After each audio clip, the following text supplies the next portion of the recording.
Hey guys, welcome to my channel.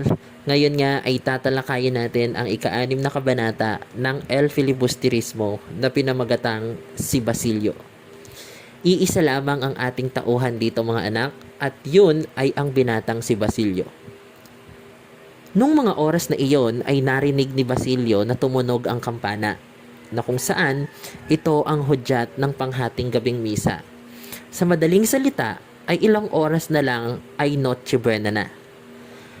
Kaya nakikita ni Basilio na ang mga tao ay pumupunta na sa simbahan upang makinig ng seremonya.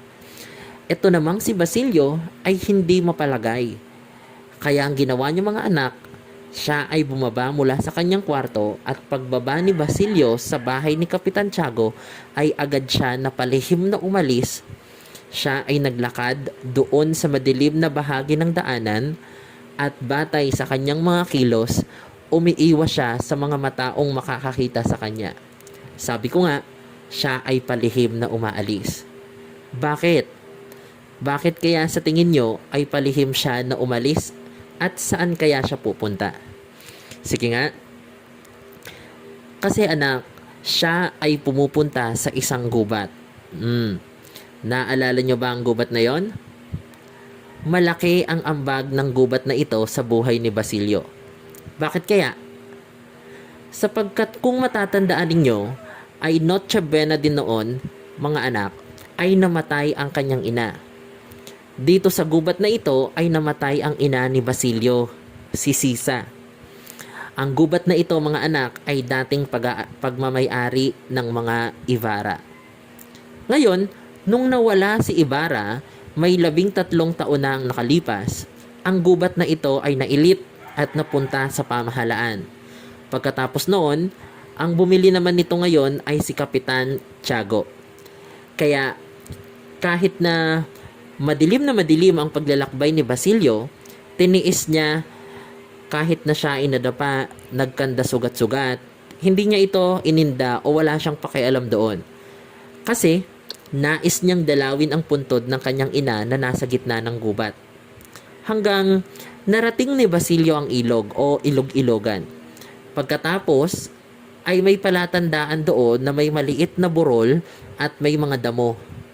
Dito sa gubat mga anak, may nakausling mga bato. Okay? So umupo siya dito at nagtanggal ng sombrero sabay bulong sa kalangitan. Nang ibig sabihin ng pagbulong na yon ay ipinagdasal niya ang kanyang yumaong ina. Kasabay nito, naalala rin ni Basilio ang mga masasayang sandali ng kanyang buhay. Ano kaya yung masasayang sandali ng kanyang buhay mga anak? Ito yung kasama pa niya ang kanyang kapatid at ang kanyang ina, na sila ay magkasama kahit na mahirap ang buhay. Naglalaro, nagkikwentuhan, pero sa mga oras na yun mga anak, malungkot na malungkot si Basilio. Kasi sumapit na naman ang Noche Buena, pero patuloy pa rin ang kanyang kalungkutan. Pangalawa, naalala rin ang isang lalaking nanghihina na. Sino kaya ang lalaki na yon mga anak na naalala ni Basilio? Naalala nyo kaya? Ito ay walang iba kundi si Elias. Ang nanghihinang lalaki na si Elias mga anak ay nakiusap kay Basilio na siya daw ay itabi sa kanyang nanay na patay na. Kasi hindi daw magtatagal ang kanyang buhay at mamamatay na rin siya. Sa oras na mamatay ay sunugin daw niya ang bangkay nito. Kaya itong si Basilio, nasyak siya. Hindi malaman kung ano ang kanyang gagawin. Gusto niyang sundin, pero sa mga pagkakataong ito, ang ginawa niya, nag-ikot siya sa gubat. Pagbalik niya dito, okay, laking gulat niya sa kanyang nakita. May isang lalaking dumating. Sino kayang lalaking iyon? Batay sa kanyang alaala, nakita niya ito ay mistiso at tila nagbabantay sa dalawang bangkay. Itong lalaking itong nagbabantay ay walang iba kundi si Ibarra. Ibig sabihin mga anak, kung matatandaan ninyo ang ending nung No Limit Tangere, na akala ng mga humahabol kay Crisostomo ay siya ang napatay, ngunit hindi pala. No, ito ay si Elias. So, ibig sabihin mga anak, hindi naabutan ni Ibarra na buhay na si Elias. At yun naman, yung mga pangyayari na tinulungan ni Basilio si Ibarra na sunugin ang bangkay ni Elias, ito yon, at yung bangkay ni Sisa. At dahil nga ayaw magpaumaga ni Ibarra, noong mga araw na yon mga anak, ayaw magpaumaga ni Ibarra sa kagubatan, sinabi niya kay Basilio na siya ay mauna na. Ngunit naawa siya sa bata kasi alam niya kung ano yung pakiramdam ng walang nanay o walang pamilya. Kaya ang ginawa ni Ibarra, dumukot siya sa bulsa at binigyan niya ng pera si Basilio. Ngunit bago nakaalis si Basilio, sinabi ni Ibarra sa bata na huwag niyang sasabihin kahit kanino man ang nangyaring pagsunog sa bangkay o anumang nangyari sa gabing iyon. Kaya itong si Basilio ay nangako naman. So, yun ang dahilan kung bakit palihim na umaalis at pumupunta sa kagubatan at maingat na hindi dapat makita ng mga tao si Basilio kapag pumupunta roon. Upang matakasan ang kasawian na nangyayari sa kanyang buhay at upang makawala na din sa kadena ng kamangmangan, si Basilio ay pumunta sa Maynila gamit ang perang binigay sa kanya ni Ibarra. Ano ang intensyon niya? Bakit pumunta siya sa Maynila, mga anak? Para siya ay magtrabaho at higit sa lahat ay makapag-aral. Dangan na lamang nung mga panahon na iyon ay sakitin siya. Kaya iyon yung dahilan kung bakit pinapalaya siya ng kanyang mga amo na pinapasukan. So dahil hindi siya nakakagawa ng mga gawain na kung saan yun naman ang lubos na ikinasama ng loob ni Basilio. Kaya dumating siya sa punto ng kanyang buhay na naisip niya na siya ay magpakamatay na. Pero naalala niya ang sinabi sa kanya ng kanyang ina nung ito'y nabubuhay pa. Tumawag ka lang daw sa Diyos at tutulungan siya nito. Sa madaling salita mga anak, sa pamamagitan ng mga sinabi ng kanyang ina, noon habang magkasama pa sila, yun ang naging motibasyon ni Basilio para magpatuloy. So habang siya ay naglalakad, kasi nga, 'di ba, nais sana niya na magpasagasa o magpakamatay. Kasi gusto niya na nga nun wakasan ang kanyang buhay. Habang siya ay naglalakad, nasalubong naman niya ang karwahe na sinasakyan noon ni Kapitan Tiago. Kaya ang ginawa niya, kinawayan niya ang kotsero pero hindi siya pinansin nito. Ngayon, sa nais na makapag-aral at marubdob ang kanyang hangarin na makapagtapos ng pag-aaral, alam niyo ba ang ginawa ni Basilio, mga anak? Ipinagtanong niya kung saan nakatira si Kapitan Tiago sa Maynila at may nakapagturo dito hanggang sa natuntun niya ang bahay nito. Nung makita niya, pumunta siya at nagpakitang gila siya sa pagpapakilala kay Kapitan Tiago. Kinapalan niya ang kanyang muka kasi kailangan niya. Noong mga panahon naman na iyon, ay si Kapitan Tiago ay sobrang lungkot. Naalala niyo ba kung bakit siya malungkot?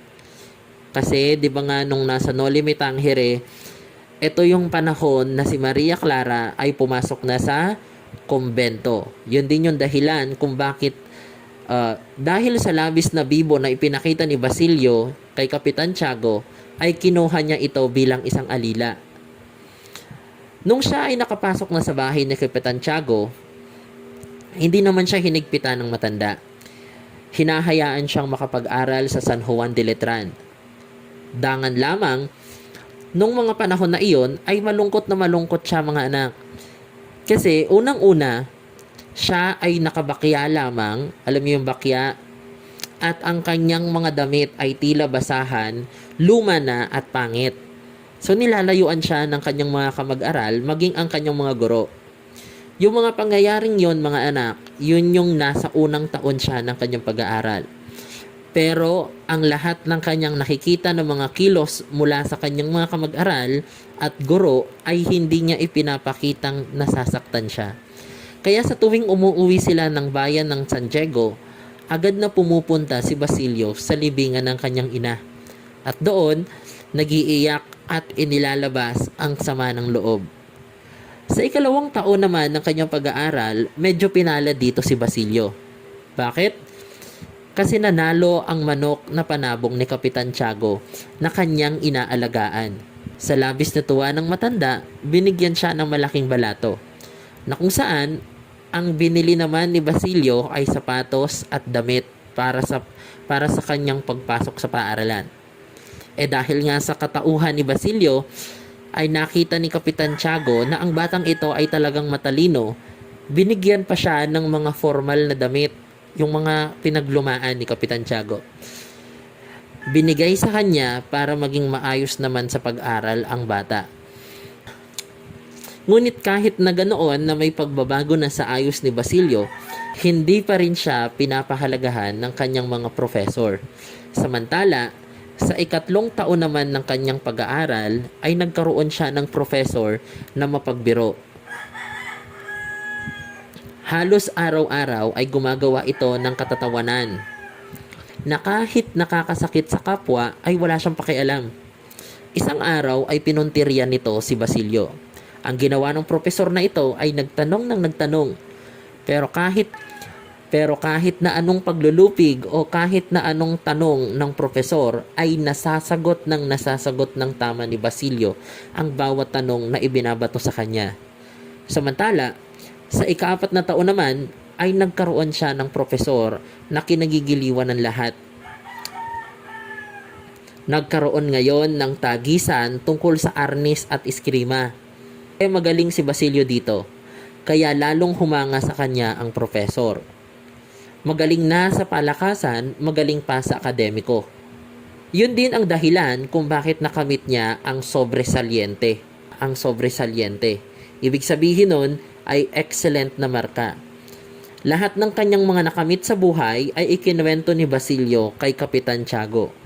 Dahil dito, natuwa ang matanda at sabi niya, mas higit daw na karapat-dapat kung si Basilio ay mag-aaral sa isang dekalidad na paaralan. Kaya naman, pagkatapos ng San Juan de Letran, si Basilio ay nag-aral sa Ateneo.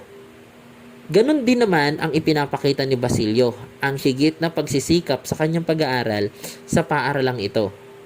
Ngayon, dahil alam nga ni Kapitan Tiago na si Basilio ay talagang matalino, agad naman nag-isip kung ano ang dapat nakukunin ni Basilio, kung ito ba ay abogado o pag-aabogado o pagdodoktor. Sabi niya, kung si Basilio ay mag-aabogado, kailangan maraming koneksyon at matalino dapat sa paglulubid ng mga kasinungalingan para maipanalo ang kaso. Kaya, ang sabi niya, huwag na lang dito. Samantala, kung pagdodoktor naman ang kukunin ni Basilio para kay Kapitan Tiago, mas mainam daw dahil ang kanyang panabong ay magiging laging panalo dahil mag-e-eksperimento daw si Basilio ng gamot na lalason doon sa kalabang manok para daw mamatay at ilalagay ito sa tari. Kaya ngayon, ang pagdodoktor ni Basilio ay ipinagpatuloy sa paaralang Universidad ng Santo Tomas. Dahil nga sa pagsusunog ng kilay, siya ang nangunguna sa buong mag-aaral at siya rin ang inatasan na magbigay ng mensahe. Kaya naisip ni Basilio na ano kaya ang magiging nilalaman ng kanyang mensahe sa pangkalahatan. At naisip niya na tungkol ito sa karalitaan ay hindi hadlang sa tagumpay. At ayun lamang ang ating mga pangyayari sa katauhang nakilala natin. Ito ay si Basilio. Kaya naman, para sa inyong gawain, mabilis lamang ito. Susubukan natin kung talagang tinapos ninyo at pinanood ninyo ang video.